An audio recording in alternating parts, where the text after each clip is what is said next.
Sir నమస్కారం sir. నమస్కారం అండి. విశాల భారతి విబి టీవీ నుంచి. నమస్తే సార్. రేపు ప్రపంచ హృదయ దినోత్సవం. అందుకని హృద్రోగ నిపుణులైన మీ నుంచి కొన్ని హృదయ సంబంధిత జాగ్రత్తలు, వ్యాధులు వాటి గురించి తెలుసుకుందాం వచ్చాం. మనతో పాటు ఉన్నారు డాక్టర్ రఘు గారు. వీరు ప్రముఖ కార్డియాలజిస్ట్. వీరి నుంచి గుండెకు సంబంధించిన అన్ని ముందు జాగ్రత్తలు, అన్ని మందులు, వాటికి మన హృద్రోగానికి మనం తీసుకోవాల్సిన జాగ్రత్తలు మొదలైన అన్ని వివరాలు వారి నుంచి తెలుసుకుందాం. సార్,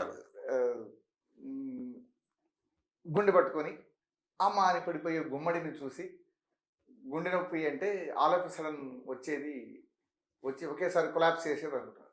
కానీ ఇది రావడానికి ముందు కొన్ని సజెషన్స్ కూడా ఇస్తుంది కదా, నేను రాబోతున్నాను జాగ్రత్త అని. ఏ లక్షణాలు ముందు కనబడతాయి?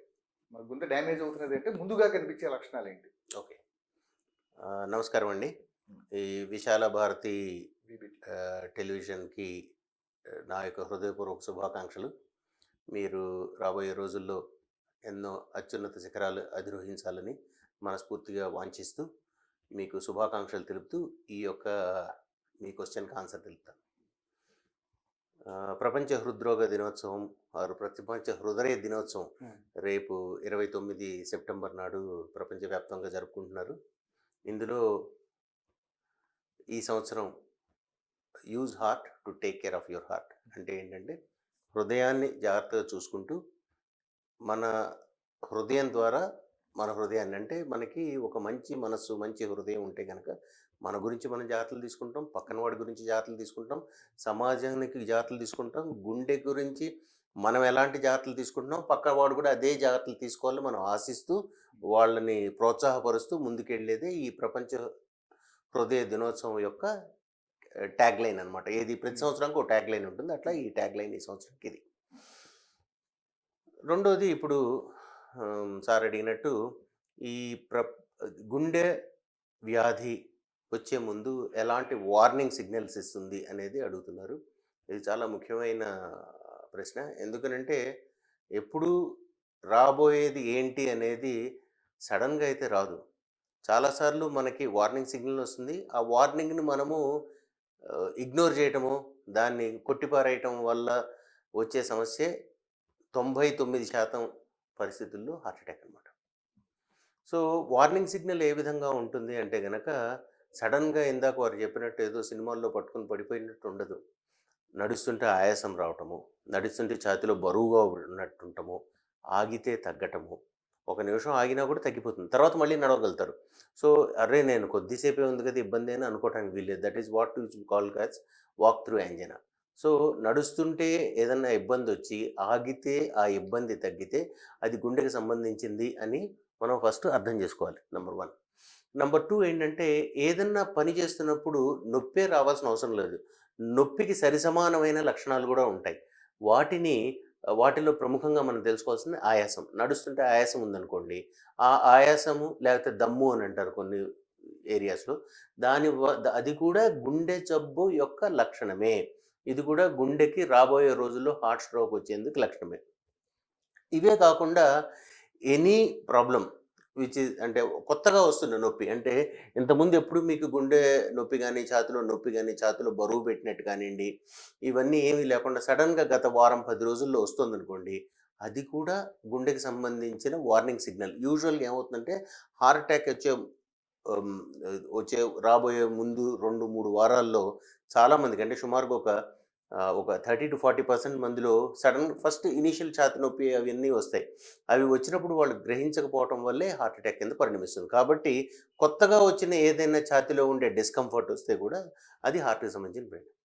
ఇవి కాకుండా మనందరికీ తెలుసు ఎవరికి రావచ్చు అని అంటే, షుగర్ ఉండే వాళ్ళకి రావచ్చు, బీపీ ఉండే వాళ్ళకి రావచ్చు, కొలెస్ట్రాల్ ఉండే వాళ్ళకి రావచ్చు, వయసు పైబడిన వాళ్ళకి రావచ్చు, ఊబకాయం ఉండే వాళ్ళు రావచ్చు, తర్వాత ఫ్యామిలీ హిస్టరీ, బాగా స్ట్రాంగ్ ఫ్యామిలీ హిస్టరీ అంటే తల్లిదండ్రులు కానీ, మేనమామలకు కానీ, అక్క చెల్లెలు కానీ, అన్నదమ్ములకు కానీ హార్ట్ అటాక్ ఉంటే వీళ్ళకు కూడా రావచ్చు. ఇవన్నీ కూడా స్టాండర్డ్గా మనకు తెలిసిన హార్ట్ అటాక్కి సంబంధించిన లక్షణాలు. ఇవన్నీ ఏంటంటే రిస్క్ ఫ్యాక్టర్స్ అంటాం. ఈ రిస్క్ ఫ్యాక్టర్స్ ఉండే వాళ్ళల్లో హార్ట్ అటాక్ వచ్చేందుకు అవకాశం ఉంటుంది. కాబట్టి ఈ రోజుల్లో మనకి మంచి ప్రెడిక్టార్స్ వస్తున్నాయి, అండ్ ఎక్యూట్ ప్రెడిక్టర్స్. ఎక్యూట్ అంటే ఏంటంటే రాబోయే కొద్ది రోజులు ఇప్పుడు మీరు అడిగినట్టు, లేకపోతే రాబోయే 10 సంవత్సరాల్లో ఎంత రిస్క్ ఉంటుందనేది కూడా మనం బేరీజ్ వేసి దానికి అనుగుణంగా కొంత ప్రొటెక్టివ్ స్ట్రాటజీస్ తీసుకోగలుగుతున్నాం. ఛాతీలో వచ్చే ప్రతి అసౌకర్యము అది గుండెలో ఉన్న ప్రాబ్లంకే ఇండికేషనా? అంటే ఛాతీ నొప్పి వచ్చింది, బరువు కనిపించింది, లేదా హార్ట్ బర్న్ లాగా అనిపించింది, అట్లాంటివన్నీ గుండెకి సంబంధించినవేనా? ఏవి ఫాల్స్ సిగ్నల్స్, ఏవి ఇతరత్ర వచ్చే సిగ్నల్స్? మనం మామూలుగా గుండె ఇందాక కొన్ని పాయింట్స్ తెలుసుకున్నాం. ప్రధానంగా ఇప్పుడు గుండెకి సంబంధించి ఛాతీలో వచ్చే ప్రతి నొప్పి గుండెది కాదు. అట్లానే గుండె నొప్పి కూడా ప్రతిసారి ఛాతీ నుంచే రాకపోవచ్చు. సో ఇట్స్ లైక్ ఒక 80% 90% మందిలో గుండె నొప్పి ఉన్నప్పుడు ఈ ఛాతీలో నొప్పిలాగా రావచ్చు. కానీ చాలా మందిలో వేరే వేరే లక్షణాలు కూడా ఉండొచ్చు. అవేంటో మనం ఇప్పుడు తెలుసుకుందాం. మనకి ప్రధానంగా మనం చూసుకుంటే గనక హార్ట్ పెయిన్ అనేది ఎట్లా ఉంటుందంటే ఛాతీ మీద ఒక బరువు పెట్టినట్టు ఉంటుంది, వజన్ పెట్టినట్టు ఉంటుంది. ఇందాక చెప్పినట్టు ఒక ఎగ్జర్షన్ చేస్తే, మెట్లెక్కితే, నడిస్తే వచ్చేది, ఆగితే తగ్గేది, అది రెండవది. తర్వాత ఏదైతే ఛాతీలో నొప్పి వస్తుందో దాంతోపాటు ఆయాసం వస్తుంది, చిరు చెమటలు పట్టవచ్చు. ఆ నొప్పి స్థిరంగా ఒకే చోట ఉండకుండా ఒక్కొక్కసారి ఎడమ చేతిలోకి పాగచ్చు, ఒక్కోసారి కుడి చేతిలోకి పోవచ్చు. ఈ రోజుల్లో మనం 2 భుజాల్లో కనుక నొప్పి ఉన్నా కూడా very strong chances it's a heart related pain. ఇవి మనం ప్రధానంగా మనం చూసే ఛాతీలో వచ్చే నొప్పులు. కానీ గుండె నొప్పి ఛాతీలోనే కాకుండా కంఠంలో పట్టేటట్టు ఉంటాం, ఒక్కోసారి పొట్టలో మంటలాగా ఉండటం, ఒక్కోసారి ఇందాక చెప్తున్నట్టు నడుస్తుంటే ఆయాసం రావటం. సో నొప్పి లాంటి లక్షణాలు కూడా కొన్నిసార్లు ఉండొచ్చు. ఇంకో కొన్ని లక్షణాలు ఏముంటాయంటే ఈ ఛాతీలో ఉండే హార్ట్ పెయిన్ అంటే గుండె పోటు యొక్క లక్షణం వచ్చేటంటే ఒక్కోసారి కళ్ళు తిరిగి పడిపోవచ్చు, ఒక్కోసారి అతి వేగంగా గుండె కొట్టుకోవచ్చు. సో ఇవన్నీ కూడా కొంత అరుదైన లక్షణాలు. కాకపోతే ఈ లక్షణాలన్నీ ఉన్నా కూడా మన ఇదేదో గుండె దాడి ఉందిలే, మన ఇంట్లో పడుకోవచ్చులే అని నిర్లక్ష్యం చేయకుండా వెంటనే ఒక ఈసీజీ కానివ్వండి, ట్రోపోనిన్ టెస్ట్ లాంటిది కానీ చేసుకుంటే కనుక ఈ గుండె ప్రాబ్లం ఉన్నదా లేదా మనం తెలుసుకోవచ్చు నిర్దిష్టంగా. మన ఆహారపు అలవాట్లు ఈ గుండె ఆరోగ్యాన్ని ఏమన్నా నిర్ధారిస్తాయా? అంటే సర్వసాధారణంగా ఏం చెప్తారంటే కొంచెం ఉప్పు ఎక్కువ తిన్నామంటే ప్రాబ్లం వస్తుంది, తగ్గించు చప్పిడిగా తినలాగా అంటారు కదా. అవునండి. సో ఆహారం డెఫినెట్గా ఒక రోల్ ప్లే చేస్తుంది భారతదేశంలో. కాకపోతే ఏంటంటే మన భారతదేశంలో ఉండే మెయిన్ సమస్యలు ఏంటంటే రక్తపోటు, డయాబెటీస్. ఈ డయాబెటీస్కి సంబంధించిన ఆహారపు నియమాలు పాటించడం, ఆ నియమాలు పాటిస్తూ మితంగా అంటే సుమారుగా ఒక 2000 to 1800 కిలో క్యాలరీస్ తింటూ ఉంటే that should be enough. But most important ఏంటంటే ఈ హార్ట్ యొక్క ప్రాబ్లంకి ఉప్పు తగ్గించటము, ఇక ఏదన్నా నాన్ వెజిటేరియన్ ఫ్రైడ్ ఐటమ్స్ తగ్గించటము, లేదు అని అంటే కనుక మీరు తినాల్సిన దానికంటే మోతాదు ఎక్కువ తినకుండా ఉండటము, తర్వాత మోర్ ఆఫ్ గ్రీన్స్ తింటము, రకరకాల రంగుల్లో ఉండే ఫుడ్స్ తింటము, ఇవన్నీ చాలా మటుకు మనకి రోజు వింటున్నది అర్థం చేసుకుంటుంది. కానీ నా పర్సనల్ ఎక్స్పీరియన్స్లో నేను బాగా అబ్జర్వ్ చేసింది ఏంటంటే డైట్ ఒక పార్ట్, బట్ డైట్తో పాటు ఫిజికల్ కెపాసిటీ అంటే ఏంటంటే వాళ్ళు రోజు ఎంత దూరం నడవగలుగుతున్నారు, మెట్లు ఎంత ఎక్కగలుగుతున్నారు, ఆయాసం లేకుండా ఏ పనులు చేయగలుగుతున్నారు, వారంలో ఎన్ని నిమిషాలు వ్యాయామం చేయగలుగుతున్నారు, సుమారు ఒక 150 నుంచి 180 నిమిషాలు వారంలో వ్యాయామం చేయగలుగుతున్నారు, అంటే ప్రతిరోజు 30 నిమిషాల పాటు వ్యాయామం చేయగలుగుతున్నారా, ఇవన్నీ చేస్తూ ఉంటే కనుక వాళ్ళ యొక్క physical leisure time physical activity అంటాం. ఈ లీజర్ టైం ఫిజికల్ యాక్టివిటీ వల్ల కూడా మనకి ఈ హార్ట్ జబ్బుల నుంచి చాలా మటుకు మనం ప్రొటెక్ట్ చేసుకోవచ్చు. కనుక నెయ్యి వేసుకొని తింటే ప్రాబ్లం వస్తుంది, నూనెతో వేపుళ్ళు తింటే ప్రాబ్లం వస్తుంది అనేది క్రైటీరియా కాదు. అంటే మనం ఎక్సెస్ తింటున్నాం, ఎంత తింటున్నాం, ఎంత ఖర్చు పెడుతున్నాం అనేది ఒకటి నంబర్ 1. నంబర్ 2 ఏంటంటే డైట్లో మనం తినే ఆయిల్ సబ్స్టెన్సెస్ వల్ల మనము ఎక్కువగా కొలెస్ట్రాల్ పెరుగుతుందనేది కాదు. డైట్ వల్ల కేవలం 25% కొలెస్ట్రాల్ కంట్రిబ్యూట్ అవుతుంది, 70% కొలెస్ట్రాల్ బాడీలోనూ ఉత్పత్తి అవుతుంది, లివర్లో ఉత్పత్తి అవుతుంది. సో కొలెస్ట్రాల్ అనేది కేవలము ఆహారం వల్ల వచ్చేది కాదు, కొలెస్ట్రాల్ అనేది బాడీలో ఉత్పత్తి అవుతుంది. ఆ ఉత్పత్తి ఎక్కువగా అవ్వటం వల్ల మనకి కొలెస్ట్రాల్ ఏర్పడుతుంది. కానీ ముఖ్యంగా మనం గ్రహించాల్సింది ఏంటంటే, మనకి శరీరంలో తినాల్సిన ఆహారం కంటే ఎక్కువ తిన్నప్పుడు ఆ కొలెస్ట్రాల్ ఏదైతే ఉందో అది ఎక్స్ట్రా క్యాలరీస్ ఏవైతే ఉన్నాయో అది లివర్ ఇమీడియట్గా ఫ్యాట్ కింద మార్చేసి ఫ్యూచర్ యూజ్ కోసం స్టోర్ చేసి ఉంచుకుంటుంది. కాబట్టి it is not just the food quality. కాకపోతే ఏంటంటే ఫ్రైడ్ తినకూడదు అని మీకు ఎందుకు వస్తుందంటే, ఫ్రైడ్ ఐటమ్స్ ఎందుకు తినకూడదు? ఒక టేస్టీగా ఉండే ఫుడ్, మంచి ఫ్రైడ్ ఫుడ్ ఉంటే టేస్టీగా ఉంటుంది అనుకోండి, తినాల్సిన దాన్ని 1 పోర్షన్ తినే బదులు 2 పోర్షన్స్ తింటాడు, 3 పోర్షన్స్ తింటాడు. That is wear fried substances, more salty substances తీసుకోవటం వల్ల మితం కంటే అమితంగా తినటం వల్ల వచ్చే ప్రమాదమే ఇది. కనుక నోటికి అదుపు ఉండాలని చెప్పడం కోసమే ఈ నిబంధన. అంటే ఇట్స్ నాట్ ఓన్లీ దట్, అంటే ఓవరాల్గా ఓవర్ టైం సైన్స్ మనకి ఇవాల్వ్ అవుతున్న కొద్దీ మనకి డిఫరెంట్ ఆన్సర్స్ వస్తుంది. గతంలో ఈ ఈ గుండె జబ్బులు అనేది ఒక సర్టన్ ఏజ్ దాటిపోయిన వాళ్ళకి వచ్చేది. ఈ మధ్య చూస్తుంటే మరి 30 ఏళ్ల పిల్లలకి 25 ఏళ్ల వాళ్ళకి కూడా వస్తున్నాయి. ఇది ఏంటంటారు? ఇప్పుడు చిన్న వయసులోనే హార్ట్ అటాక్ రావటం అనేది చాలా కామన్ అయింది. దానికి రకరకాల కారణాలు ఉన్నాయి. ఇదివరకు రోజుల్లో ఒక 20 సంవత్సరాల క్రితం కనుక ఈ ప్రశ్న అడుగుంటే, 1990లో అడుగుంటే నేను ఇది స్మోకింగ్ వల్ల వస్తుందండి అని చెప్పేవాడిని. కానీ ఈ రోజుల్లో పిల్లలు ఎవరైతే ఉన్నారో స్మోక్ చేయట్లేదు అంతగా, ఇదివరకు చేసినంత విరివిగా స్మోక్ చేయట్లేదు. కానీ స్టిల్ వాళ్ళకి హార్ట్ స్ట్రోక్ వస్తుంది. ఈ దీంట్లో నా యొక్క అబ్జర్వేషన్ ప్రకారం ఏంటంటే, ఎవరికైతే ఎక్కువ స్ట్రెస్ ఉందో, ఎవరికైతే వర్క్ ప్రెషర్ కానివ్వండి, ఫైనాన్షియల్ ప్రెషర్ కానివ్వండి, డొమెస్టిక్ ప్రెషర్ కానివ్వండి, ఏదైతే ప్రెషర్ ఎక్కువ స్ట్రెస్ ఉంటుందో ఆ స్ట్రెస్ రిలేటెడ్ హార్ట్ ప్రాబ్లమ్స్ని యంగ్ పీపుల్లో చూస్తున్నాం. ఇదివరకు రోజుల్లో స్మోకర్స్లో చూసేవాళ్ళు. ఈ రోజుల్లో స్మోకర్స్లో కంటే కూడా నాన్ స్మోకర్స్లో ఈ హార్ట్ అటాక్లు చూస్తున్నాము. అందులోనూ మోస్ట్ ఆఫ్ ది టైమ్స్ వీళ్ళకి షుగరు, బీపీ ఉండట్లేదు. ఇదివరకు రోజులు షుగరు, బీపీ ఉంటేనే హార్ట్ స్ట్రోక్ వచ్చేది అనమాట. ఈ రోజుల్లో షుగరు, బీపీ లేకుండా వస్తుంది. కానీ ఏం కారణం ఉంటుంది? వీళ్ళకి స్ట్రెస్ వల్ల వస్తుంది. That's number 1. రెండవది ఏంటంటే, స్త్రీలలో కూడా మనము ఇదివరకు రోజుల్లో మనము కొన్ని రిస్క్ ఫ్యాక్టర్స్ ఉండేవి, అవి మనకి తెలిసేవి కాదు.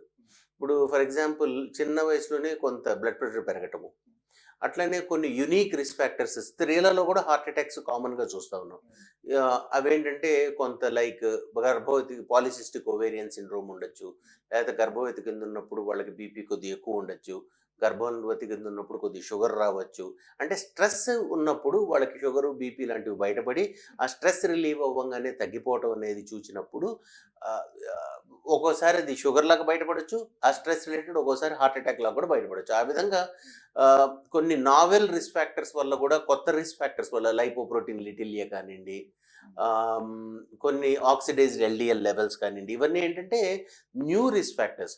ఇదివరకు రోజుల్లో హార్ట్ అటాక్ అంటే కేవలం కొలెస్ట్రాల్ ఎక్కువ ఉండటము, షుగర్ ఎక్కువ ఉండటం, బీపీ ఎక్కువ ఉండటం అనేది మనం గ్రహిస్తున్నాం. కానీ ఈ రోజుల్లో హార్ట్ అటాక్ అనేది ఒక ఇన్ఫ్లమేటరీ డిసీజ్. ఇన్ఫ్లమేటరీ డిసీజ్ అంటే శరీరములో ఉండే ఒక ఎక్సెస్ డిగ్రీ ఆఫ్ హీట్ అనుకోండి.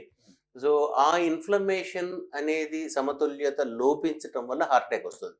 ఈ ఎక్కువ ఇన్ఫ్లమేషన్ ఉండటానికి మెయిన్ కారణాలు వచ్చేప్పటికి షుగర్ కానివ్వండి, ఆక్సిడైజ్డ్ ఎల్డిఎల్ అంటారు, కొలెస్ట్రాల్లో కూడా న్యూ టైప్స్ ఆఫ్ కొలెస్ట్రాల్స్ వస్తున్నాయి, డిటెక్ట్ చేయబడుతున్నాయి. అట్లనే ఒబిసిటీ వల్ల కానివ్వండి, హై బ్లడ్ ప్రెషర్ ఉండొచ్చు, ఒక్కోసారి వాళ్ళకి స్ట్రెస్ ఉండొచ్చు. Stress itself causes lot of brain వేడెక్కుతుంది కదా, అట్లనే గుండె కూడా వేడెక్కుతుంది అనమాట.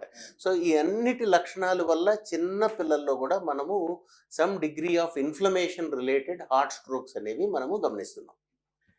ఈ శరీర శ్రమ లేకుండా ఒక చోట కూర్చొని పనిచేసేవాళ్ళు, మరి ముఖ్యంగా ఈ కంప్యూటర్ వర్క్స్ చేసేవాళ్ళు, వర్క్ ఫ్రమ్ హోమ్ చేసేవాళ్ళు, ఇట్లాంటి వాళ్ళు దీన్ని తట్టుకోలేకపోతారా వాళ్ళ శరీరాలు అని అంటుంటారు. అదేంటి ఫిజికల్గా వర్క్ చేసిన వాడు తట్టుకోవడం, ఫిజికల్గా వర్క్ లేని వాడు దీన్ని తట్టుకోలేకపోవడం లాంటివి ఉంటాయా? ఎస్, యాక్చువల్గా ఇప్పుడు ఒక వ్యాధి వచ్చింది అనుకోండి, ఆ వ్యాధి యొక్క outcome, for example heart attack ఉండొచ్చు, లేకపోతే చిన్న హెర్నియా సర్జరీ ఉండొచ్చు, any small procedure, small disease like చిన్న టైఫాయిడ్ లాంటి జబ్బు కూడా తీసుకోవచ్చు. ఇవన్నీ ఏంటంటే these are all stresses. So నేను కామన్గా నా పేషెంట్స్కి ఏం చెప్తా అంటే, స్ట్రెస్ అంటే ఏంటి? మనకు తెలిసిన స్ట్రెస్ ఏ ఉంటుంది, పరీక్షలు. Examination is a big stress for all of us. So ఈ ఎగ్జామినేషన్కి మనం ఏముంటుంది, స్ట్రెస్ ఉంటే ఎగ్జామినేషన్కి మనం ప్రిపేర్ అయితే సరిగ్గా రాస్తాం. సరిగ్గా ప్రిపేర్ కాకపోతే సరిగ్గా రాయలేం. సరిగ్గా ప్రిపేర్ ఎప్పుడైతే కామో అప్పుడు మనకి స్ట్రెస్ విపరీతంగా ఉంటుంది, ముందు రాత్రి అంతా చదువుతూ ఉంటాం. సో అదే విధంగా ఇప్పుడు ఫర్ ఎగ్జాంపుల్ ఒక చిన్న అనారోగ్యం వచ్చిందనుకోండి, దానికి మన బాడీ ప్రిపేర్డ్గా ఉంది అంటే ఇది ఒక స్ట్రెస్కి మనం ప్రిపేర్డ్గా ఉంది అంటే that is what is physical activity. ఇప్పుడు మీరు 2 ప్రశ్నలు వేశారు. ఒకటి, సో ఆ ఫిజికల్ యాక్టివిటీ లోపించడం పెద్ద వయసులో లోపించవచ్చు, ఇందాక మీరు చెప్పినట్టు చిన్న వయసులో కూడా లోపించవచ్చు. అందుకని last year World Health Organization ఏమైందంటే ఫిజికల్ ఇన్యాక్టివిటీ అంటే ఎవరైతే కదలకుండా ఇట్లా మీరు చెప్పినట్టు కదలకుండా కూర్చుంటారో, ఇప్పుడు న్యూ జాబ్స్లో వాడు కానీ కూర్చుని వాడు గంటలో ఇంత అవుట్పుట్ ఇన్ని ఫైల్స్ని వాడు డిస్పోజ్ ఆఫ్ చేయాలి. అందుకని there lot of stress on them. So ఇన్ని టాస్క్స్ వాడు కంప్లీట్ చేయాలి. సో ఈ టాస్క్ కంప్లీట్ చేయాలంటే వాడు కూర్చొని కదలటానికి వీల్లేదు.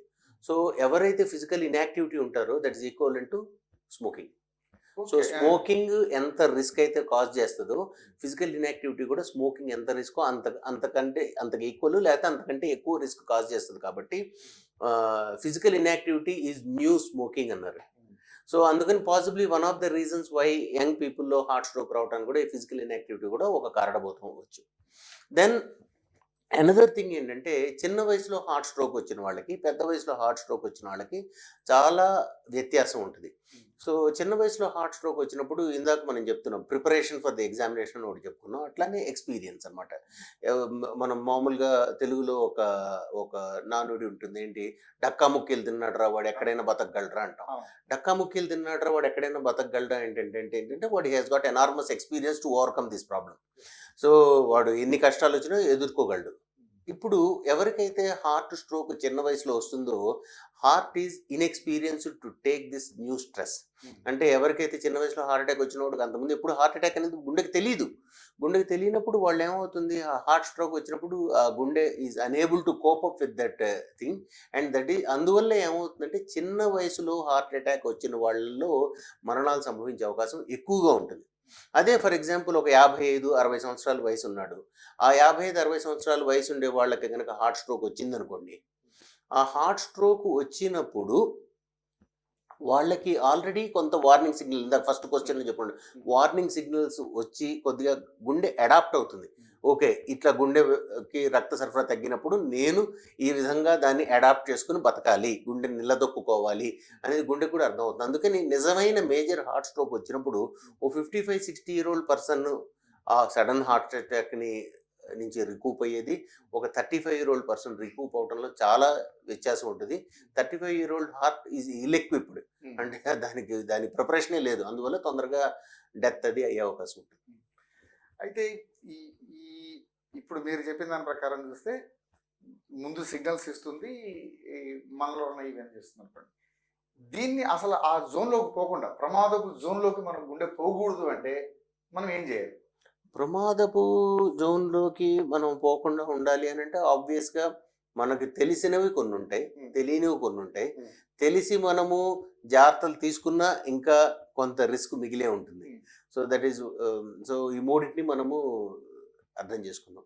మనకి తెలిసింది ఏంటి, ఒక హార్ట్ అటాక్ రావాలంటే ఒక వ్యక్తికి షుగర్ ఉండొచ్చు, బీపీ ఉన్నా, కొలెస్ట్రాల్ ఉన్నా, స్మోకింగ్ ఉన్నా, ఫ్యామిలీ హిస్టరీ ఉన్నా, సో ఇవన్నీ కూడా మనకి రిస్క్ ఫ్యాక్టర్స్. సో మెయిన్గా నేను ఫర్ ఎగ్జాంపుల్ ఒక పేషెంట్ మరలా నాకు హార్ట్ అటాక్ రాకుండా ఉండాలి ఆర్ నాకు హార్ట్ అటాక్ ఫస్ట్ టైమే రాకుండా ఉండాలి అనేది కనుక అనుకుంటే కనుక వాళ్ళ యొక్క ఎల్డిఎల్ కొలెస్ట్రాల్ టార్గెట్ చేస్తాం. ఎల్డిఎల్ కొలెస్ట్రాల్ అనేది లెస్ దాన్ మన భారతదేశంలో అయితే 70 అండి. సో 70 కంటే తక్కువ ఉండాలి. అది డైట్ వల్ల తెస్తామా, కొలెస్ట్రాల్ మాత్రల వల్ల తెస్తామా అనేది తీసుకుని రావాలి. సో కొలెస్ట్రాల్ ఎల్డిఎల్ కొలెస్ట్రాల్ 70 కంటే తక్కువ ఉండాలి. Blood pressure levels systolic blood pressure 120 కంటే తక్కువ ఉండాలి, డయాస్టోలిక్ బ్లడ్ ప్రెషర్ 80 కంటే తక్కువ ఉండాలి. నా వయసు 50 సంవత్సరాలు కాబట్టి 140 దాకా యాక్సెప్టబుల్, అవన్నీ పాత కాన్సెప్ట్స్. ఇప్పుడు బ్లడ్ ప్రెషర్ ఎంత అవకాశం ఉంటే అంత 120/80 కంటే తక్కువ ఉంచాలి. సో ఎల్డిఎల్ కొలెస్ట్రాల్ 70 కంటే తక్కువ ఉంచండి, తర్వాత ఏమో బీపీనేమో 120/80 కంటే తక్కువ ఉంచాలి. తర్వాత ఏమో లో బీపీ అనరు. ఎందుకంటే ఇది వరకు రోజుల్లో కొంత లీనియంట్గా చూసుకునేవాళ్ళం. లీనియంట్గా అంటే ఏంటంటే ఒకవేళ బీపీ ఎక్కువ ఉందనుకోండి, పర్లేదండి ఇది మనం మేనేజ్ చేయొచ్చు అని అనుకునేవాళ్ళం. కానీ ఇప్పుడు అట్లా లేదు. నౌ లాట్ ఆఫ్ ఎపిడమియాలజికల్ డేటా వచ్చింది. అంటే ఏంటంటే కొన్ని ల్ లక్షల పేషెంట్స్‌లో, లక్షల పీపుల్‌లో, నాట్ పేషెంట్స్‌లో, పీపుల్‌లో వాళ్ళు స్టడీ చేసి వాళ్ళకి అర్థమైంది ఏందంటే, ఏమాత్రం కొద్దిగా ఒక 2, 3 మిల్లీమీటర్స్ బీపీ పెరిగినా కూడా వాళ్ళకి పాపులేషన్ లెవెల్‌లో హార్ట్ స్ట్రోక్స్ వచ్చే అవకాశం ఉంటుంది. కాబట్టి బీపీని ఇప్పుడు కరెంట్‌గా అయితే మాత్రం 120, 80 కంటే తక్కువ ఉంచాలి. పాజిబుల్‌గా షుగర్ ఉండే వాళ్ళలో, పెద్ద వయసు ఉండే వాళ్ళలో పాజిబుల్‌గా కొంత మనము కొద్దిగా సమ్ డిగ్రీ ఆఫ్ లీనియన్స్ ఇవ్వచ్చు కానియండి. Otherwise same level of BP 120, 80. So, it's not low BP. Then మూడో పాయింట్ ఏంటంటే షుగర్ లెవెల్స్. షుగర్ లెవెల్స్‌లో వచ్చేటప్పటికి గ్లైకోసిలేటెడ్ హిమోగ్లోబిన్ అంటాం. హెచ్‌బీఏ1సి. దాన్ని 6.5 అంటారు కానీ భారతదేశంలో 6.5 మెయింటైన్ చేయడం చాలా కష్టం కాబట్టి 7.0 ఆర్ అంతకంటే తక్కువ ఉండటం చాలా ముఖ్యం. సో, షుగరు, బీపీ, కొలెస్ట్రాల్ ఈ 3 చెప్పాం. చెప్పిన తర్వాత డైలీ ఫిజికల్ యాక్టివిటీ. సో, సుమారుగా ఫర్ ఎగ్జాంపుల్ ఒక మిడిల్ ఏజ్డ్ పర్సన్ ఉన్నాడు. ఒక 40, 50 ఇయర్ ఓల్డ్ పర్సన్ ఉన్నాడు అనుకోండి. అతను కంపల్సరీగా 150 నుంచి 180 నిమిషాలు వారానికి ఎక్సర్సైజ్ చేయాలి. అదే ఒక 25 సంవత్సరాల కుర్రవాడు ఉన్నాడు అనుకోండి. వానికి కూడా హార్ట్ అటాక్ రాకుండా కాపాడుకోనుకోండి. వాడు 300 నిమిషాలు చేయాలి వారానికి. So 300 minutes of exercise per day. అంటే రోజుకు సుమారుగా వాడు గంట సేపు ఎక్సర్సైజ్ చేయాలి. మిడిల్ ఏజ్డ్ పర్సన్ వచ్చేటికేమో ఒక 150 to 180 మినిట్స్ ఎక్సర్సైజ్ చేయాలి. ఇంకా వాళ్ళ క్యాపబిలిటీ ఉంటే ఇంకా ఎక్కువ చేస్తే ఇంకా బెనిఫిట్ వస్తుంది. సో ఆ విధంగా minimum levels of exercise maintain చేయాలి. తర్వాత ఏదైనా bad habits like for example smoking, alcohol or physical inactivity ఇందాక మనం అడ్రస్ చేసినట్టు వీటన్నిటిని ఉంటే కనుక వాటిని అడ్రస్ చేసుకోవటము ఎర్లీగా రిపీటెడ్గా మనం ఈ వాల్యూస్ని మనం మానిటర్ చేసుకుంటూ డాక్టర్ యొక్క కొంత మేరకే సహాయపడతాడు. మీ బ్యాంక్ అకౌంట్ని మీ బ్యాంక్ మేనేజర్ చూసేదానికి మీరు మెయింటైన్ చేసుకునే దానికి చాలా వ్యత్యాసం ఉంటుంది. సో మీ బ్యాంక్ అకౌంట్ని మీ బ్యాంక్ మేనేజర్కి ఇస్తే ఏమవుతుంది, మీకు ఇస్తే మీరేం చేసుకుంటారు మీరు అర్థం చేసుకుని ఆ విధంగా మీరు మీ హెల్త్కి మీరు రెస్పాన్సిబిలిటీ తీసుకోవాలి. ధ్యానం లాంటివి చేసుకునే వాళ్ళకి కొంచెం ఈ హృదయగత రోగాలు తక్కువ ఉంటాయని అంటుంటారు.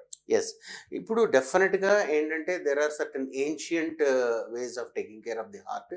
అందులో ప్రధానంగా మీరు చూసుకుంటే కనుక ఈ మెడిటేషన్, యోగా, ఇవన్నీ ఏంటంటే యోగా లాంటివి ఏంటంటే ఒక అద్భుతమైన వ్యాయామం.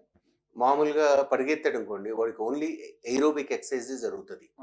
వెయిట్ లిఫ్టింగ్ చేస్తే ఎనిరోబిక్ ఎక్సర్సైజ్ జరుగుతుంది. కానీ యోగాలో అడ్వాంటేజ్ ఏంటంటే బోత్ ఎయిరోబిక్, ఎనిరోబిక్ రెండు అవుతాయి. అంటే రెసిస్టెన్స్ ట్రైనింగ్ ఉంటుంది అండ్ ఎయిరోబిక్ యాక్టివిటీ కూడా ఉంటుంది. కాబట్టి yoga in that way is a double 2 birds at 1 shot లాగా డబుల్ అడ్వాంటేజ్ ఉండే వ్యాయామం నెంబర్ 1. నెంబర్ 2 ఇందాక మనం అర్థం చేసుకున్నది ఏంటంటే major part of the heart related problems either young పీపుల్లో కానీ ఓల్డ్ పీపుల్లో కానివ్వండి, ఈ జాగ్రత్తలు అన్నీ తీసుకున్నా కూడా ఎవరికైతే మానసిక ఒత్తిడి ఉంటుందో ఆ మానసిక ఒత్తిడి వల్లే వస్తుంది స్ట్రోక్ అనేది. సో ఈ స్ట్రోక్ని చేయించడానికి మెడిటేషన్ కంటే కూడా ఇంకా అద్భుతమైన ప్రక్రియ ఉంటుంది. డెఫినెట్గా మెడిటేషన్ చేసుకుంటే కనుక మనసుకు స్వాంతన కలుగుతుంది. ఆ విధంగా గుండె మీద కూడా మనకి లోడ్ తగ్గుతుంది. లోడ్ తగ్గి డెఫినెట్గా ఆ యొక్క మనం ఇందాక చెప్పుకున్నాం గుండెకి మనం ట్రైనింగ్ ఇవ్వాలి. హార్ట్ అటాక్ వస్తే ఎట్లా కాపాడుకోవాలి ఆ గుండెకి ట్రైనింగ్ ఇచ్చేదే ఈ మెడిటేషన్, యోగా లాంటి వ్యాయామాలు. ఇది జాగ్రత్త చెప్పారు. గుండెకు వచ్చిన ప్రతి సమస్య ప్రాణాంతకమైందేనా? గుండెకు వచ్చిన సమస్యలలో కొంత శాతం మాత్రమే ప్రాణాంతకమైనవి. ముఖ్యంగా మనం గ్రహించాల్సింది ఏంటంటే ఇందాక మనం ఫస్ట్లో చెప్పుకుంటే వార్నింగ్ సిగ్నల్స్ తెలుసుకోవటం. గుండె అనేది very complex type of diseases ఉంటాయి. కొన్ని ఎక్యూట్ అంటే ఇమీడియట్గా వచ్చే వ్యాధులు ఉంటాయి, కొన్ని క్రానిక్ ఉంటాయి అంటే కొన్ని నెలలు సంవత్సరాలు జీవితాంతం నడిచే వ్యాధులు ఉంటాయి. కాబట్టి ఒక్కొక్క వ్యాధి ఆ వ్యాధి యొక్క తీవ్రత, ఆ వ్యాధి ఎంత సడన్గా వస్తుంది, ఎంత సడన్గా ఇంక్రీజ్ అవుతుంది, వీటన్నిటి మీద ఆధారపడి ఉంటుంది. అందరికీ ప్రాణాంతకం అని చెప్పను, కానీ ఏంటంటే గుండెకుండే రిజర్వ్ లిమిటెడ్ కాబట్టి right no if you ask me గుండెకుండే వ్యాధుల్ని మనం చాలా ఎమినెంట్గా ట్రీట్ చేయగలుగుతున్నాం ఈ రోజుల్లో. ట్రీట్ చేయటమే కాకుండా మనము ఈ దానివల్ల ఏంటంటే ప్రాణాపాయం నుంచి కూడా కాపాడుకోగలుగుతున్నాం. సో డెఫినెట్గా బట్ స్టిల్ ఇందాక మనం చెప్పుకున్నాం రెసిడ్యువల్ రిస్క్ అంటున్నాం. రెసిడ్యువల్ రిస్క్ అంటే ఏంటంటే ఒకసారి మీరు కొలెస్ట్రాల్ బాగుంది, షుగర్ బాగుంది, బీపీ బాగుంది, రోజు వ్యాయామం చేస్తున్నారు, మెడిటేషన్ చేస్తున్నారు, యోగా చేస్తున్నారు, స్టిల్ హార్ట్ అటాక్ రాదా డాక్టర్ నేను ఇన్ని జాగ్రత్తలు తీసుకుంటే వచ్చే అవకాశాలు చాలా తక్కువ చేస్తాం కానీ జీరో చేయలేం. ఎందుకంటే మన బాడీ యొక్క ఆ కాన్స్టిట్యూషన్ ఉంటుంది, తర్వాత మనకుండే రిస్క్ ఫ్యాక్టర్స్ ఉంటాయి, మన యొక్క డిసీజ్ ప్రోగ్రెషన్ ఉంటుంది, కాబట్టి దాన్ని చేయలేం. కాబట్టి ఇంత చేసినా కూడా రెసిడ్యువల్ రిస్క్ అంటాం. ఆ రెసిడ్యువల్ రిస్క్ సుమారుగా అన్ని నియమాలు బ్రహ్మాండంగా పాటించి అన్ని టార్గెట్స్ని మనం అచీవ్ చేసిన తర్వాత కూడా మనకి ఒక 20-25% రిస్క్ ఉంటుంది. ఆ రిస్క్ని లోయర్ చేయడానికి ఇంకా ఫర్దర్ న్యూ డ్రగ్స్ వస్తున్నాయి, న్యూ ఇయర్ థెరపీస్ వస్తున్నాయి, new year targets to achieve this extra reduction అనేది కూడా మనము సైన్స్ ఎక్స్ప్లోర్ చేస్తుంది. ఒకసారి హృదయానికి ఏదైనా ఒక ఇంబ్యాలెన్స్ లేదా ఒక చిన్న ప్రమాదం అనేది అది మాటి మాటికి రికవర్ అవుతుంటుందా? లేకపోతే ఒకసారి వచ్చేస్తే నేను వైద్యం చేయించుకున్నాను, 4 రోజులు 3 నెలలు మందులు వాడాను, ఇక సెట్ అట్లా ఉండదు. ఎందుకంటే మనం గ్రహించాల్సింది ఏంటంటే ఏదైనా కూడా వ్యాధికి మనము షుగర్కి మందులు తీసుకుంటే కనుక ఈ యొక్క హృదయ సమస్యకి మనం మందులు తీసుకున్నాం అనుకోండి, ఒకసారి హార్ట్ స్ట్రోక్ వచ్చిన వాళ్ళకి తిరిగి హార్ట్ స్ట్రోక్ వచ్చే అవకాశం 30-50% ఉంటుంది. So that is what we call as secondary events అంటాం. సో ప్రపంచవ్యాప్తంగా మీరు చూసుకున్నా కూడా ఒకసారి హార్ట్ అటాక్ వచ్చి ఆ హార్ట్ అటాక్ నుంచి రికవర్ అయిన వాళ్ళల్లో ఫస్ట్ 1 yearలో 25-30% మందిలో తిరిగి హార్ట్ స్ట్రోక్ వస్తుంది. ఒకసారి హార్ట్ అటాక్ వచ్చిన తర్వాత మొదటి సంవత్సరంలో 18-20% మంది మృత్యువాత పడికేందుకు అవకాశం ఉంటుంది, despite good treatment also. So that is what, అంటే అదేమో ఎందుకని వస్తుందంటే కనుక మనం ఏమైతే మన టార్గెట్స్ ఏంటనేది ఇందాక మనం చెప్పుకున్నట్టు కొలెస్ట్రాల్, షుగర్, బ్లడ్ ప్రెషర్, ఈ టార్గెట్స్ ఏమైతే ఉంటాయో ఎక్సర్సైజ్, ఇవన్నిటిని మనం అచీవ్ చేస్తే కనుక ఈ రిస్క్ను మనం తగ్గించగలుగుతాం. కానీ మనకి ఆరోగ్యం కంటే కూడా ఇంకా ఎక్కువ సమస్యలు, ప్రెస్సింగ్ ప్రాబ్లమ్స్ ఉంటున్నాయి లైఫ్లో, ఇప్పుడు మోడర్న్ లైఫ్లో. అందువల్ల ఏంటంటే ఈ హెల్త్ అనేది టేక్స్ ఏ బ్యాక్ సీటు. ఈ ప్రాబ్లమ్స్ డే టు డే ఈతి బాధలు అంటాం చూడండి, అవి డే టు డే సమస్యలు మనల్ని ముందుకి ఇబ్బంది పెడుతున్నాయి. కాబట్టి వాటి మీద ఫోకస్ చేస్తున్నాం. కానీ very important for us to get these targets. ఈ టార్గెట్స్ కనుక మనం అచీవ్ చేస్తే ఆ రిస్క్ ఏదైతే ఉందో 25% రిస్క్ ఏదైతే ఉన్నదో దాన్ని 18% తేవచ్చు. అంటే ఒక 20-25% ఫర్దర్ రిస్క్ రిడక్షన్ చేయొచ్చు. అంటే 25% మందిలో తిరిగి స్ట్రోక్ వచ్చేది 18%కు తేగలుగుతాం, అంతేగాని 5%కో 6%కో తేలేము. That is where we have to do much more concerted effort. So how best will be able to achieve it ఏంటంటే ఈ యొక్క పారామీటర్స్ని ఎంత బ్రహ్మాండంగా మనం తగ్గించుకోగలితే అంత తగ్గించుకోగలుగుతాం. రెండవది ఇంకొకటి ఏంటంటే, ఒకసారి స్ట్రోక్ వచ్చిన తర్వాత రెండోసారి హార్ట్ స్ట్రోక్ వచ్చిందనుకోండి, వాళ్ళ గుండె ఇంకా వీక్ అవుతుంది. కాబట్టి second stroke is definitely more dangerous compare to the first stroke. So కాలక్రమేణా గుండె వీక్ అయ్యే కొద్దీ మనిషి యొక్క ఆయు పరిమాణం తగ్గుతుంది. అందుకని మనము దాన్ని వీ కెనాట్ సే దట్, అంటే మనం యాజ్ మచ్ యాజ్ పాసిబుల్ మనము వీ కెన్ నాట్, అంటే నెగ్లిజెన్స్ అనేది ఎట్టి పరిస్థితుల్లో ఉండకూడదు అక్కడ. కానీ చాలాసార్లు ఏమవుతుంది, ఇందాక మీరు చెప్పినట్టు ఒక 2-3 నెలలు మందులు వేసుకోగానే వాళ్ళకి వెల్ బీయింగ్ వస్తుంది. Well being is not that he is healthy. Well being అంటే ఏంటంటే, అమ్మ నేను అంత బాగుంది, అన్ని నడవగలుగుతున్నా, అన్ని చేయగలుగుతున్నట్టు, అన్ని ఆఫీస్కి వెళ్ళగలుగుతున్నాం, మళ్ళీ నేను ఐఎమ్ ప్రొడక్టివ్ అనే ఉద్దేశంతో అంటారు. కానీ that is not healthy. Healthy అంటే ఏంటంటే మీ యొక్క ఈ కొలెస్ట్రాల్స్, బ్లడ్ ప్రెషర్స్, షుగర్స్ ఉంటే కనుక వాటన్నిటిని కంట్రోల్ చేసుకుని మీ యొక్క పారామీటర్స్ అన్నింటిని చూసుకుంటూ మీరు డెఫినెట్గా ఒక 200-300 minutes పర్ వీక్ ఎక్సర్సైజ్ చేయగలుగుతున్నప్పుడు అప్పుడు I think to a reasonable extent తగ్గిస్తాం. అప్పుడు కూడా జీరోకి తేలేకపోతున్నాం. అప్పుడు కూడా still there is about 15-18% risk ఉంటుంది స్టిల్. శరీరంలో మిగతా భాగాలకి ఏదన్నా జబ్బు చేస్తే దానికి ఒక సర్టన్ కోర్స్ ఆఫ్ మందులు వాడాక మళ్ళీ అది 100% దాని పనితీరుకు అందుకుంటుంది. ఈ గుండె మరి ఒకసారి గుండె పొట్టు వచ్చాక వీక్ అయిపోవటం ఏంటి? లేదు, అదేంటంటే మీరు గ్రహించాల్సింది, మీరు చెప్పేది ఏంటంటే ఏదో ఒక టైఫాయిడ్, మలేరియాను, జాండీస్ అట్లా చెప్తారు. షుగర్ వచ్చింది అనుకోండి జీవితాంతం మందులు వాడుకోవాలి. బీపీ వచ్చింది అనుకోండి జీవితాంతం మందులు వాడుకోవాలి. కొలెస్ట్రాల్ వచ్చింది అనుకోండి జీవితాంతం మందులు వాడుకోవాలి. So there is no solution, one shot solution లేదు. It's a lifelong thing. Lifestyle diseases అంటాం వీటిని. అందుకనే సో మన జీవనశైలిలో మార్పుల వల్ల వచ్చే జబ్బులు, ఈ జీవనశైలిలో వచ్చే మార్పుల వల్ల జబ్బుల్ని మన జీవితాంతం మనం మందులు వాడుకుంటూనే ఉండాలి. మీరు ఈ జబ్బు అనే దాన్ని మీ యొక్క మందులతో కానివ్వండి, మీరు తీసుకుంటున్న జాగ్రత్తలతో అణిచిపెట్టి ఉంచుతారు. ఎప్పుడైతే మీరు దాని మీద మీ యొక్క పర్యవేక్షణ లోపించిందో ఆటోమేటిక్గా మీరు you will lose it. This is the same thing anywhere in the world. మీరు బ్రహ్మాండమైన హైయెస్ట్ సక్సెస్ఫుల్ బిజినెస్ మ్యాన్ అనుకుని అకౌంట్స్ బుక్ చూడకుండా ఉంటే నెక్స్ట్ డేట్కి దివాళా తీస్తారు. ఇది కూడా అంతే. అట్లాగే గుండెకి ఏదన్నా వ్యాధి వస్తే తప్పనిసరిగా సర్జరీ అయినా మార్గం, మందులతో నివారించుకోవటం. ఇప్పుడు ఈ రోజుల్లో మనము గుండె ప్రాబ్లమ్స్ అన్నింటికి యాంజియోప్లాస్టీలు, బైపాస్ సర్జరీలు చేయాల్సిన అవసరం ఉండట్లేదు. We got excellent medications. Number 1 మెడిసిన్స్తో చాలా మటుకు ఈ యొక్క హార్ట్ అటాక్ లాంటి వ్యాధిని బ్రహ్మాండంగా మనం మేనేజ్ చేయగలుగుతున్నాము. కానీ హార్ట్ అటాక్ వేరు, ఛాతీ నొప్పి వేరు. హార్ట్ అటాక్ వచ్చిన వాళ్ళకి అందరికీ మనము రక్తనాళంలో ఏదైతే బ్లాక్ ఉంటుందో మందులతో పాటు దాన్ని ఆ బ్లాక్ని క్లియర్ చేయాల్సిన అవసరం ఉంది. అదే హార్ట్ అటాక్ లేకుండా కనుక కేవలం ఛాతీలో నొప్పి ఉన్నదనుకోండి, వాళ్ళకి మందులతోనే మేనేజ్ చేయొచ్చు. వాళ్ళకి బైపాస్, యాంజియోప్లాస్టీ లేకుండా కూడా మనం వాళ్ళని కాపాడవచ్చు. కానీ ఈ రోజుల్లో చాలా ఆబ్జెక్టివైజ్ అయిపోయింది మెడిసిన్ కూడా. అంటే మామూలుగా మెడిసిన్ బ్లాక్ అండ్ వైట్ ఉండదు. ఇట్స్ నాట్ ఏ బైనరీ, అంటే 0-1 అట్లా ఉండదు. It's like a grey zones ఉంటాయి మెడిసిన్లో. మెడిసిన్ ఈజ్ నాట్ అన్ని ఇట్లా అయితే అవుతుంది, ఇట్లా కాకపోతే ఇట్లా అవుతుంది ఉండదు. కొంత డిగ్రీ ఆఫ్, ఎందుకంటే మనిషి యొక్క రెస్పాన్స్ని బట్టి వేరీ అవుతుంది. కానీ ఇప్పుడు ఈ అన్ప్రెడిక్టబుల్ థింగ్స్ని మనము మోర్ ప్రెడిక్ట్ చేయడానికి ప్రతి దాంట్లోనూ మనకి రిస్క్ స్కోరింగ్స్ వస్తున్నాయి. రిస్క్ స్కోరింగ్ అంటే కనుక ఇప్పుడు మీరు అన్నారు, ఫర్ ఎగ్జాంపుల్ ఒకసారి మనకు ఈ హార్ట్ స్ట్రోక్ వచ్చింది అనుకోండి, మరలా తిరిగి హార్ట్ స్ట్రోక్ వచ్చే అవకాశం ఎంత ఉన్నది, దాని ప్రకారం హై రిస్క్లో ఉన్నాడా, ఇంటర్మీడియట్ రిస్క్లో ఉన్నాడా, లో రిస్క్లో ఉన్నాడా అనేది మనం అసెస్ చేయగలుగుతాం. అట్లానే అసలు ఇంతప్పటిదాకా ఎప్పుడు హార్ట్ అటాకే రాలేదు, వాళ్ళకి రాబోయే 10 సంవత్సరాల్లో హార్ట్ అటాక్ వచ్చే రిస్క్ ఎంత ఉన్నది, అది కూడా హై రిస్క్లో ఉన్నాడా, ఇంటర్మీడియట్ రిస్క్లో ఉన్నాడా, లో రిస్క్లో ఉన్నాడా. సో మెడిసిన్ అనేది ఏమవుతుందంటే ఇదివరకులాగా ఒక బ్లాంకెట్ థెరపీ అనేది కాలం పోయింది.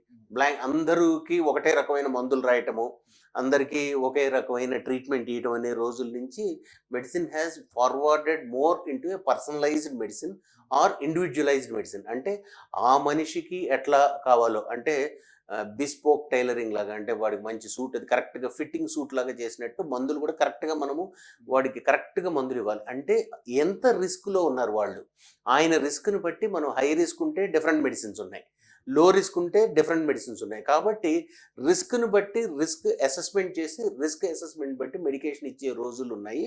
కాబట్టి ఇది most of these things are all possible because ఇదివరకు రోజుల్లో మనకి కంప్యూటర్స్ ఇంత విరివిగా లేవు. So most of the time nowadays నా సెల్ ఫోన్ నిండా రకరకాల యాప్స్ ఉంటాయి.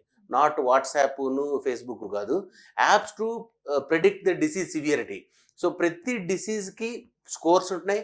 ఆ స్కోర్స్ని మనం అసెస్ చేసే కొద్దీ మనం చెప్పొచ్చు అందరు పేషెంట్స్ బయటకు ఒకేలాగా ఉంటారు, కానీ లోపల ఉండే స్టోరీ ఏంటనేది బ్లడ్ టెస్ట్లు, వాళ్ళ యొక్క వ్యాధి లక్షణాలు, ఈసీజీ మార్పులను బట్టి మనము వాళ్ళ యొక్క రిస్క్ ప్రొఫైలింగ్ చేసి ఆ రిస్క్ ప్రొఫైలింగ్ అనుగుణంగా మందులు వాడితే డెఫినెట్గా హై రిస్క్కి లో రిస్క్కి మందుల వ్యత్యాసం ఉంటుంది. కాబట్టి హై రిస్క్లో మనం చాలా మటుకు ఈవెంట్స్ని తగ్గించగలుగుతాం.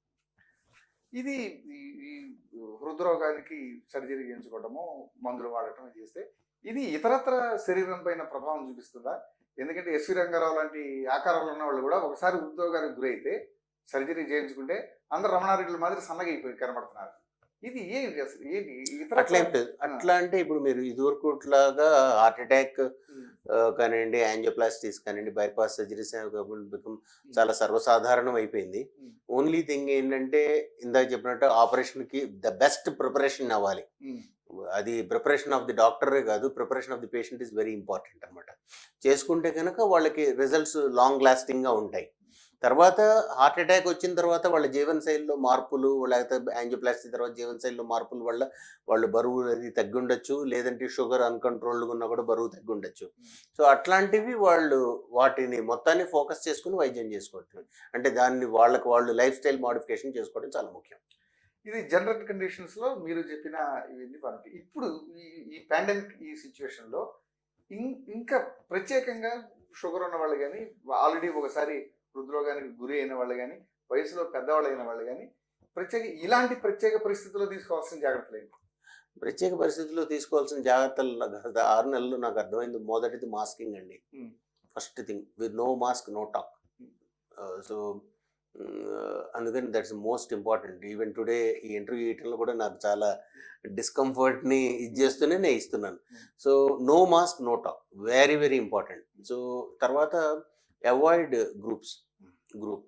గ్రూప్ కాంగ్రిగేషన్స్ అంటే ఏముంటాయంటే ప్రధానంగా పాటలు పాడటము, తర్వాత ఏమో death ceremonies, marriage ceremonies where there is laughter crying singing, ఇవన్నిట్లో కూడా తుంపర్లు ఎక్కువై ఒకడికి వస్తే మొత్తానికి అయిపోతుంది.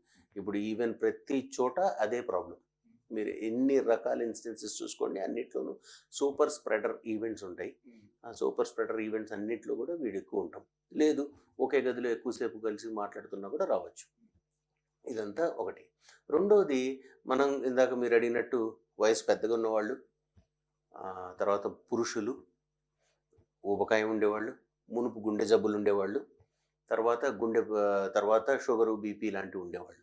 వీళ్ళందరిలోనూ ఏమవుతుందంటే ఈ కోవిడ్ అనే వ్యాధి యొక్క దుష్పరిణామాలు ఎక్కువ ఉంటాయి.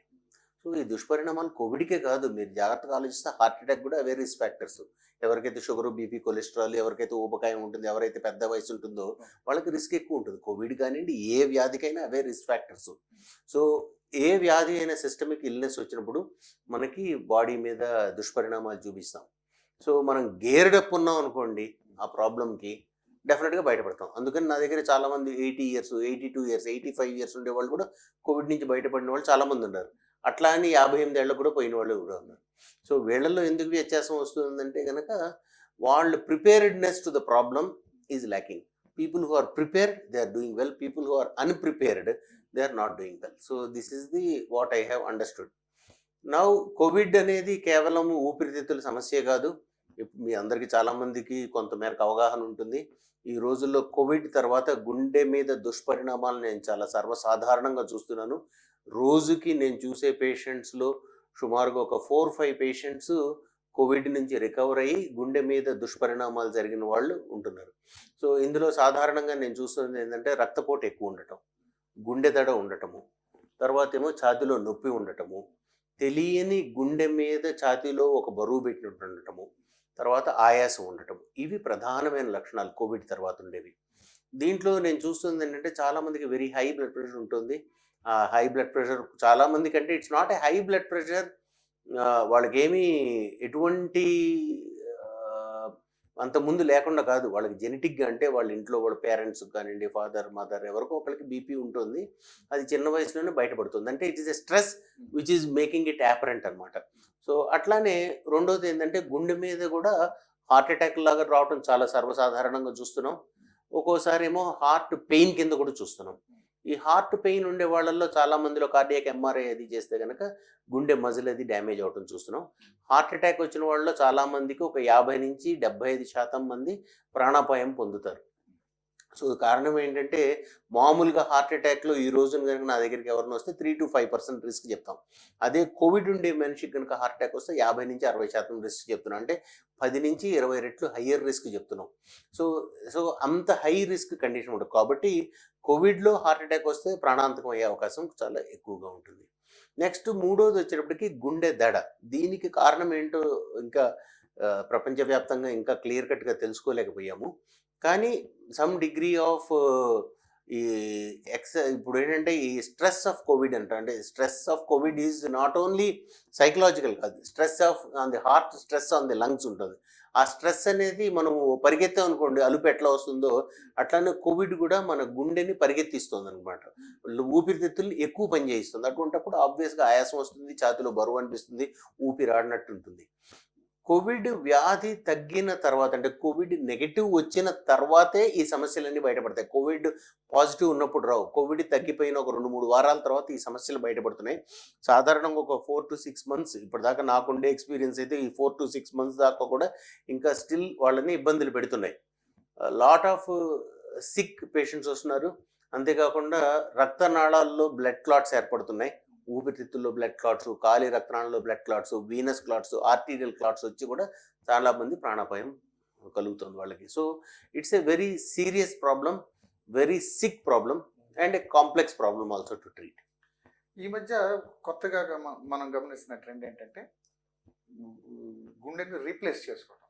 బాగా చెడిపోయింది అనుకున్నప్పుడు ఒక దాత నుంచి, ఇక బ్రెయిన్ డెడ్ అయినాడు అనుకున్న దాత నుంచి తీసుకొచ్చి పెట్టుకోవడం. దానికి విమానాలు, హెలికాప్టర్లు అన్ని సర్వీస్ వాడి ఏదో ఆ సర్టెన్ 10 గంటల్లోనో 12 గంటల్లోనో లాక్కొచ్చి పెడుతున్నారు. ఇవి ఎంత శాతం విజయం సాధించాయంటారు భవిష్యత్తులో? అంటే దీన్ని మనం ఒక ఆల్టర్నేటివ్ టు హార్ట్ కేర్ నో అనుకోవచ్చు. No never. Alternative to heart care ఎట్టి పరిస్థితుల్లో కాలేదు, రాదు కూడా. ఎందుకంటే గుండె మార్చుకోవటం అంత సులభమైన ఆపరేషన్ కాదు. గుండెలు దొరకాలి. It is more of lot of excitement ఉంటుంది. ఏది అరే గుండె మార్చాడంటే అందరికీ ఎగ్జైట్మెంట్ ఉంటుంది. కానీ many of the successes happen silently. Success ఎప్పుడు సైలెంట్గానే ఉంటుంది. సక్సెస్ ఎప్పుడు పెద్ద పెద్దగా నాయిస్ చేయదు. సో చాలా మటుకు ఇప్పుడు యాక్చువల్లీ ఇఫ్ యూ ఆస్క్ మీ, ఈ గుండె హార్ట్ ఫెయిల్యూర్లో మనం చూస్తున్న మెడిసిన్స్తో వస్తున్న రికవరీ ఈజ్ అమేజింగ్ రికవరీ వస్తుంది అనమాట. ఎవరికైతే మనము ఇదివరకు రోజుల్లో వీళ్ళని బయటపడేయలేము అని అనుకుండి ఇక గుండె మార్పిడి అని చెప్పే వాళ్ళని నా దగ్గర సుమారుగా ఒక 2,000 మంది ఉన్నారు. రకరకాల 8%, 7%, 10% గుండె పంపింగ్ శక్తి ఉండే వాళ్ళందరూ కూడా it depends upon a mixture of medicines. ఇందాక మనం చెప్పిన లైఫ్ స్టైల్ అంటే ఎక్సర్సైజు, వాళ్ళ యొక్క physical ability to overcome that ప్రాబ్లంతో we have very high success rate. అంటే ఇదివరకు రోజుల్లో లాగా హార్ట్ ట్రాన్స్ప్లాంట్ అవసరం అయ్యే వాళ్ళు చాలా చాలా చాలా చాలా అరుదు. ఎస్, కొంతమందికి ఉపయోగం ఉంటుంది, కానీ కాస్ట్ ఎంత, దాంతో తర్వాత ఎన్ని సంవత్సరాలు మనం లైఫ్ లాంగ్ మందులు వాడుకోవాలి, పెట్టిన తర్వాత గుండె యొక్క యావరేజ్ స్పాన్ 5 to 10 years ఉంటుంది, మ్యాక్సిమం 15 years ఉంటుందో తెలియదు. ఇన్నాళ్ళు మందులు వాడుకుంటూ ఉండాలి, కంటిన్యూస్గా డాక్టర్ దగ్గర పర్యవేక్షణలో ఉండాలి. అంతకంటే కూడా నేను అనుకోవటం ఏంటంటే the best way is to give a good titrated medicines, able to make them physical exertion అది చేసి, వాళ్ళని యాక్టివిటీ అది చేసి, ఏ కారణం వల్ల అయితే వాళ్ళకి గుండె పంపింగ్ తగ్గిందో దానికి వైద్యం చేసుకుంటూ గుండెని స్వయం సిద్ధంగా స్వతహాగా గుండెని స్ట్రెంగ్తన్ చేస్తే వచ్చే స్ట్రెంగ్త్ ఏదో గుండె మార్పిడితో వస్తుందని నా యొక్క అభిప్రాయం. అంటే గుండె మార్పిడి అనేది ప్రపంచవ్యాప్తంగా ఒక 1% పీపుల్లోనే గుండె పంపింగ్ తక్కువ ఉన్న వాళ్ళు సుసాధ్యం అవుతుంది. అవన్నీ చాలా ఎక్స్పెన్సివ్ థెరపీస్. ఒక 30, 40, 50 lakhs మన కంట్రీలో ఎంతమంది ఎఫర్ట్ చేయగలుగుతారు? ఆర్టిఫిషియల్ హార్ట్స్ వచ్చాయి. ఒక్కొక్క artificial heart 1 crore 25 lakhs, 1 crore 50 lakhs ఉన్నాయి. ఎంతమంది? ప్రాక్టికాలిటీ. సో ప్రాక్టికల్గా చూస్తే కనుక good medication able to make them work. హార్ట్ని this all training. So you should have a good guru to train you. అట్లానే హార్ట్ కూడా మంచి గురువు ఉంటే దాన్ని ట్రైన్ చేయగలుగుతాం. అనుభవజ్ఞులైన హృద్రోగ నిపుణులు డాక్టర్ గారు, వారి నుంచి హృదయాన్ని రక్షించుకునే మార్గాల గురించి తెలుసుకున్నాం. వారికి ధన్యవాదాలు. నమస్కారం అండి. Thank you very much. ఈ వీడియో మీకు నచ్చితే ఈ వీడియోను లైక్ చేయండి, షేర్ చేయండి, మా ఛానల్ని సబ్స్క్రైబ్ చేయండి. బెల్ ఐకాన్ నొక్కడం మర్చిపోకండి.